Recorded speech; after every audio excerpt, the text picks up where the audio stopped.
नमस्कार, आप देख रहे हैं सच पत्रिका न्यूज और मैं हूं बालकृष्ण शुक्ला। आप सभी का स्वागत करता हूं आज के बुलेटिन में।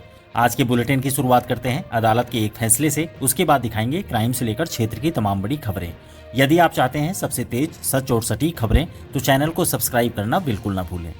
बानसूर की अदालत ने मूक बधिर महिला से दुष्कर्म के मामले में अपना फैसला सुनाया है। अपर जिला एवं सेशन न्यायाधीश अजंता अग्रवाल ने आरोपी पप्पू सैनी को 10 वर्ष का कठोर कारावास और 20,000 रुपए का अर्थदंड लगाया है। अपर लोक अभियोजक मुकेश सिंह शेखावत के अनुसार आरोपी पप्पू सैनी रामपुर का रहने वाला है और फिलहाल ढाणी पोखरवाली में रहता है। 2 साल पहले उसने खेत में काम कर रही एक मूक बधिर महिला के साथ मारपीट कर दुष्कर्म किया। आरोपी ने पीड़िता की विकलांगता का फायदा उठाया। पुलिस ने मामले की जांच के बाद अदालत में आरोप पत्र पेश किया। अदालत ने साक्ष्य और गवाहों के आधार पर आरोपी को दोषी पाया। न्यायालय ने कहा कि यह अपराध समाज में गंभीर श्रेणी में आता है। यह महिलाओं की गरिमा के विरुद्ध है। ग्रामीणों ने इस फैसले पर न्यायपालिका पर विश्वास जताया। उनका कहना है कि ऐसे निर्णय समाज में नारी सुरक्षा के प्रति जागरूकता बढ़ाएंगे। अगली खबर शाहजहांपुर थाने से। जिले में अवैध मादक पदार्थों के खिलाफ जारी अभियान में शाहजहांपुर पुलिस ने मंगलवार को बड़ी कामयाबी हासिल की। पुलिस ने घिलोट के श्री श्याम ट्रांसपोर्ट ऑफिस पर छापेमारी कर लगभग 50 किलो अफीम डोडा चूरा बरामद किया। जब्त माल की कीमत लगभग 7.5 लाख रुपए बताई जा रही है। पुलिस ने मौके से घिलोट निवासी 20 वर्षीय सचिन कुमार को गिरफ्तार किया है। यह कार्रवाई पुलिस मुख्यालय जयपुर के निर्देश पर की गई। इस अभियान का नेतृत्व नीमराना डीएसपी सचिन शर्मा कर रहे थे। थाना प्रभारी मनोहर लाल के अनुसार एसपी देवेंद्र कुमार बिश्नोई और एएसपी नीमराना शालिनी राज के मार्गदर्शन में यह सफलता मिली। पुलिस ने आरोपी के खिलाफ एनडीपीएस एक्ट के तहत मामला दर्ज कर लिया है। पुलिस नशा तस्करी से जुड़े अन्य आरोपियों की तलाश में जुटी है। अब देखते हैं सीवरेज से जुड़ी खबर। कोटपुतली शहर में लंबे समय से चल रहे अधूरे सीवरेज कार्यों और निर्माण कंपनी की लापरवाही से परेशान आमजन को अब कुछ राहत की उम्मीद जगी है। जिला कलेक्टर प्रियंका गोस्वामी के निर्देश पर नगर परिषद कोटपुतली ने 3 से 11 सितंबर तक विशेष शिकायत निवारण शिविर आयोजित करने का निर्णय लिया है। इन शिविरों का उद्देश्य निर्माणाधीन सीवरेज लाइन से जुड़ी समस्याओं का त्वरित और गुणवत्तापूर्ण निस्तारण करना है। आपको बता दें कि शहर का अधिकांश इलाका सीवरेज से जुड़ी समस्याओं में उलझा हुआ है। कई जगह खुदाई होने के बाद महीनों तक काम अधूरा छोड़ दिया जाता है। इससे लोगों के आवागमन में बाधा, घरों और दुकानों में गंदगी तथा सड़कों पर जल भराव जैसी स्थिति बन जाती है। निर्माण कंपनी को बार बार शिकायतें करने के बावजूद कोई सुनवाई नहीं हो रही थी। यहाँ तक कि जिला प्रशासन के निर्देश भी अब तक कारगर साबित नहीं हुए। ऐसे में अब इन शिविरों को जनता के लिए राहत का जरिया माना जा रहा है। नगर परिषद आयुक्त नूर मोहम्मद ने बताया कि शिविर वार्ड वार तय किए गए हैं।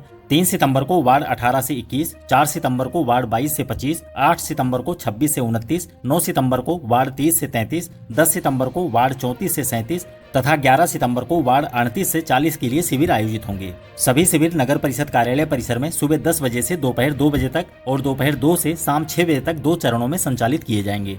आयुक्त ने बताया कि शिविरों में कनिष्ठ अभियंता भादर सिंह यादव पहली पारी और कृष्ण कुमार गुर्जर दूसरी पारी के प्रभारी रहेंगे। दोनों अधिकारी मौके पर ही आमजन की शिकायतें सुनेंगे और तत्काल समाधान सुनिश्चित करेंगे। उन्होंने बताया कि जनता अपनी शिकायत दर्ज कराने के लिए शिविर में सीधे उपस्थित हो सकती है। इसके साथ ही टोल फ्री नंबर 82 87 16 21 18 पर भी संपर्क कर सकती है। अधिकारियों का दावा है कि सभी शिकायतों का त्वरित निस्तारण किया जाएगा और निर्माण कंपनी को भी जिम्मेदारी तय कर सुधारात्मक कार्रवाई के निर्देश दिए जाएंगे। दूसरी ओर स्थानीय नागरिकों का कहना है कि अगर ये शिविर गंभीरता से काम करें और अधिकारियों की जवाबदेही तय हो तो निश्चित ही शहर को सीवरेज निर्माण से जुड़ी समस्याओं से राहत मिल सकती है। हालांकि नगर परिषद की बदतर कार्य प्रणाली के चलते लोगों के बीच यह संशय भी है कि क्या इस बार वाकई समाधान होगा या फिर शिविर महज औपचारिकता साबित होंगे। अब सबकी निगाहें नगर परिषद पर टिकी हैं कि 3 सितंबर से शुरू होने वाले ये विशेष शिविर शहर की सीवरेज समस्या का कितना स्थायी समाधान कर पाएंगे।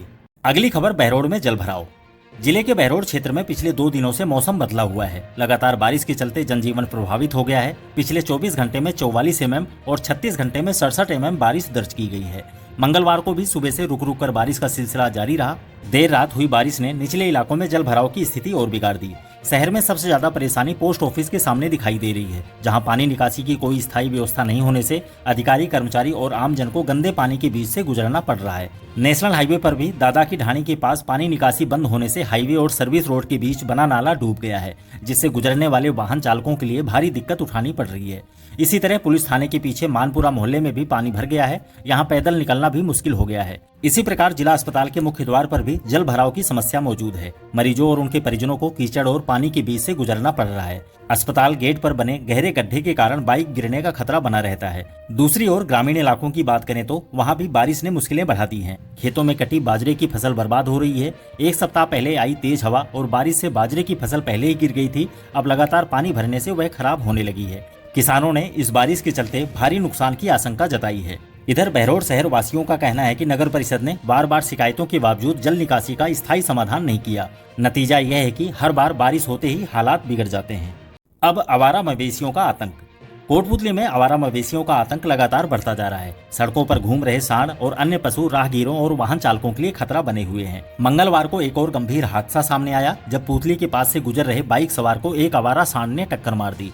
हादसे में बागोरी भोनावास निवासी हीरालाल पुत्र गंगाराम गंभीर रूप से घायल हो गया।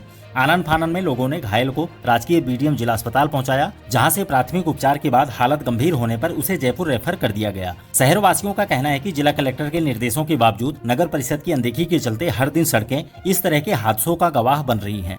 शहर की प्रमुख गलियों से लेकर नेशनल हाईवे तक हर जगह मवेशियों का जमावड़ा देखा जा सकता है। आए दिन हो रहे हादसों में कई लोगों की जान जा चुकी है और कई घायल हो चुके हैं, लेकिन अब तक कोई ठोस कार्रवाई नहीं हो सकी है।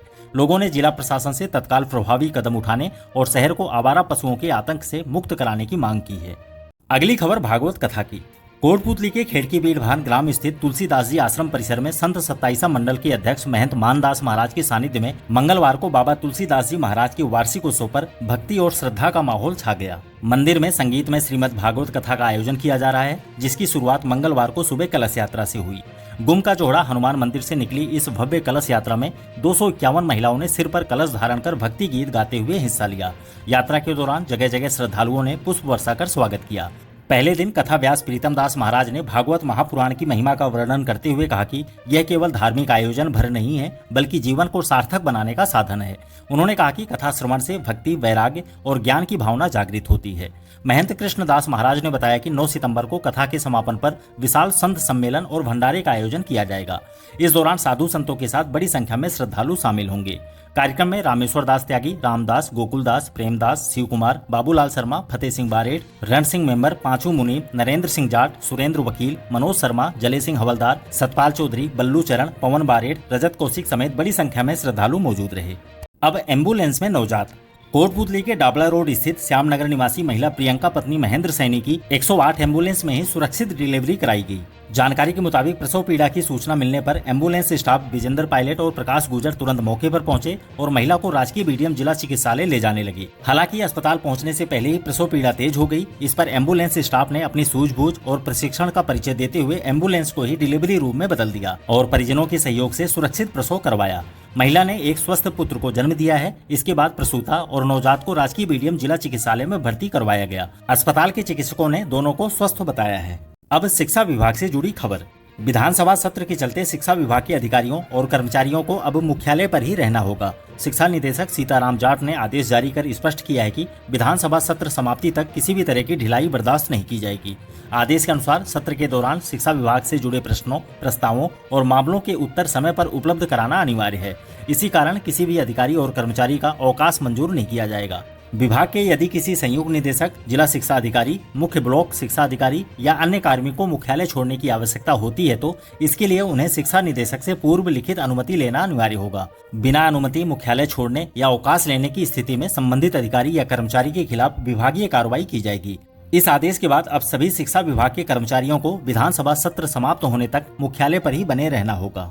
और अंत में बिजली बंद की सूचना।